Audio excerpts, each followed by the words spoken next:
had said this and come to believe the scripture and the word he had spoken. The Gospel of the Lord. Praise to you, Lord Jesus Christ.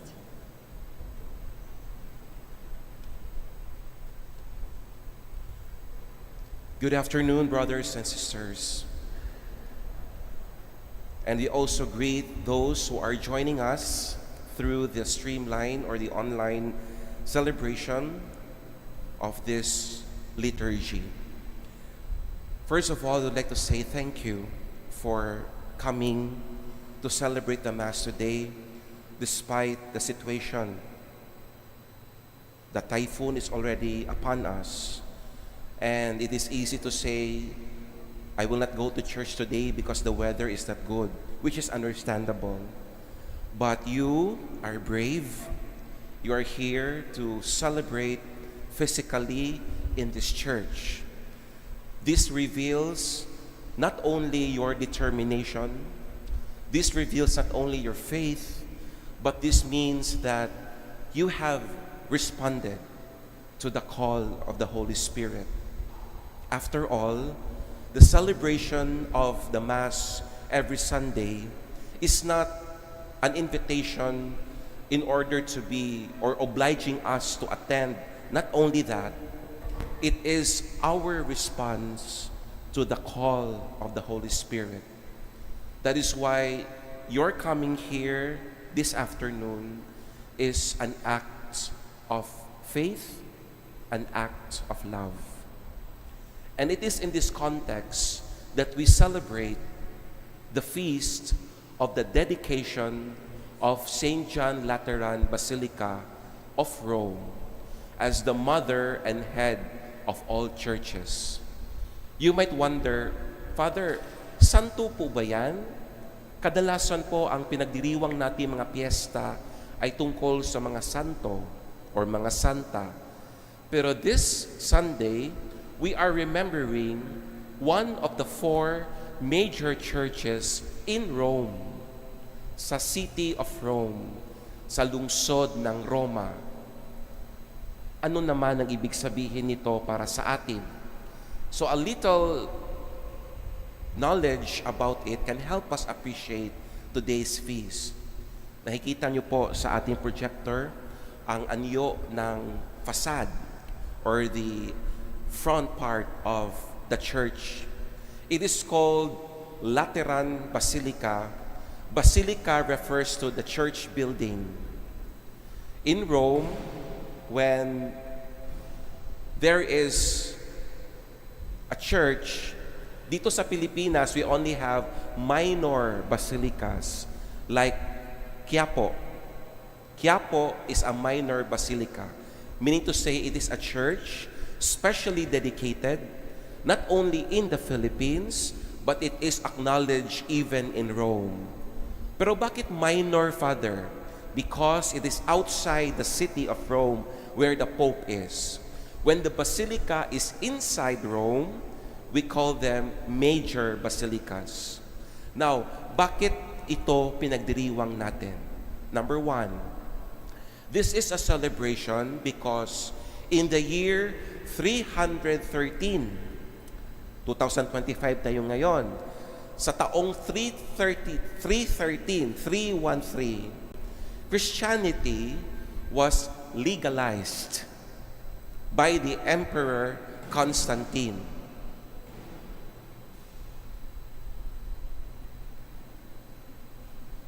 Nandito yata si Constantine. Okay. Remember, the church was not known, was not acknowledged, in fact persecuted during the early years of its presence in Rome. But in 313, ginawang legal na ang simbahan katolika, and the emperor gave or donated this church to the Christians. And bakit Lateran? Because the land and the building was owned by the family called Laterani. That is why it is called as such. Second, it is the ancient the oldest public church in Rome. It was consecrated and dedicated in the year 324 by Pope Sylvester. Kaya tinatawag siyang mother and head of all the churches in the city of Rome and in the whole world. Itong ating simbahan where we are in today is a daughter church of this basilica. Now, are we celebrating the building? Yes. We are celebrating the building because it is the physical remembrance of the presence of the Lord.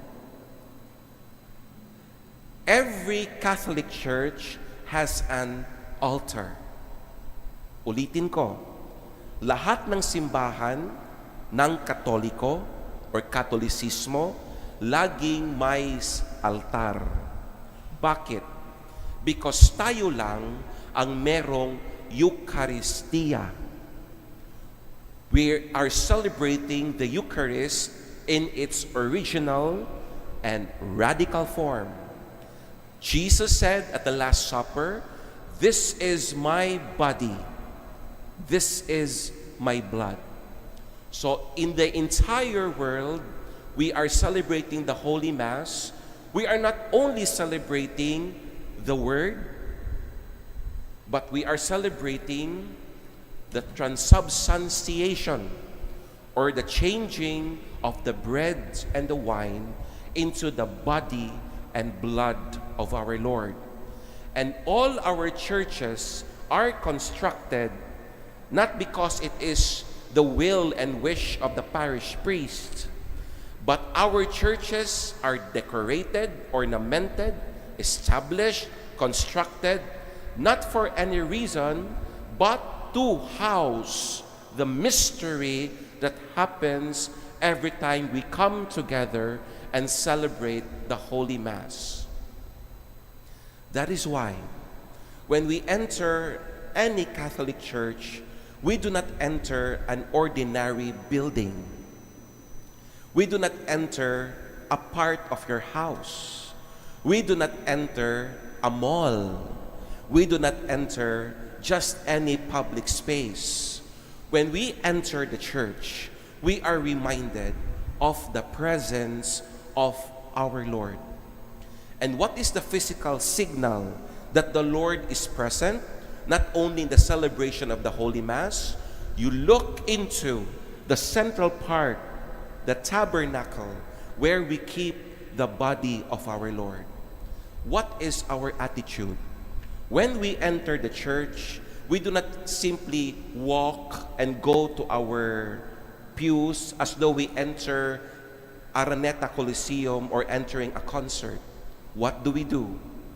Those who can still do it, we genuflect. We bend our knee and touch our knee on the ground, facing the tabernacle, reminding us, I am here, Lord. I'm entering your presence, and I acknowledge you as God. Father, paano po kami hindi na makaluhod? You make a deep bow in order that the body will be informed, I am in the presence of the Holy One. I am not in the presence of my friends. I am not in the presence of the President of the Republic of the Philippines.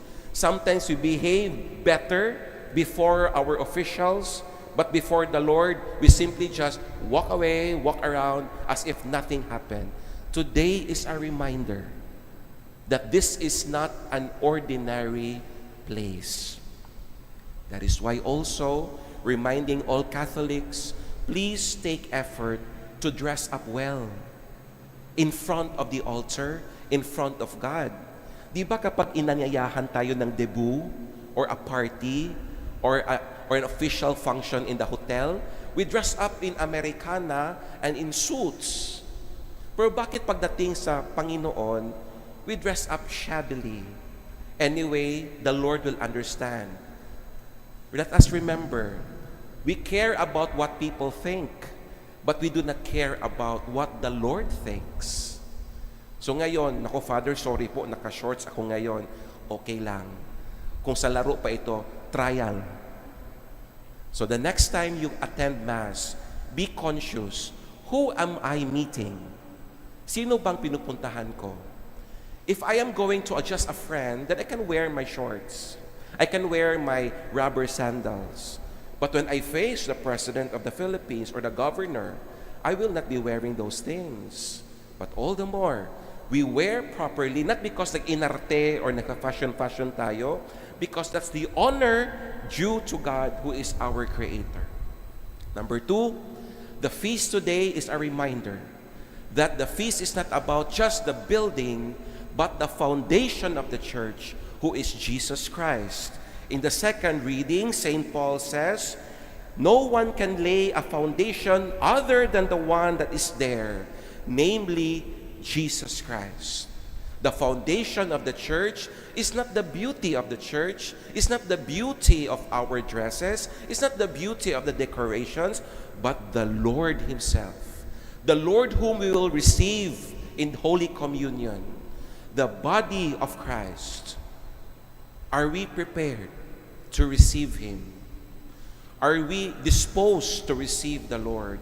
Or we simply just go through the ritual, anyway, sanay na ako. Huwag masanay. Because the Lord, hindi naman nasanay lang na buhayin tayo. The Lord sustains us with the food that is of eternal life because He loves us.